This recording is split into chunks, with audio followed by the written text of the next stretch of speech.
If you've made a payment on Instagram and need to request a refund, follow these simple steps to guide you through the process. Step 1. Open Instagram app.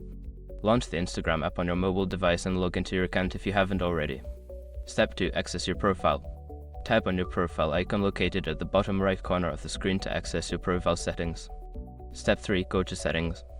In your profile, tap on the 3 horizontal lines in the top right corner, then select Settings from the menu that appears. Step 4. Find your payments. Scroll down and tap on Payments or Account depending on your app version. Here, you will find a list of your recent transactions. Step 5. Request a refund. Before filing a refund or dispute, use the srock.com link in the description to open the refund dispute deadline calculator and confirm your deadline.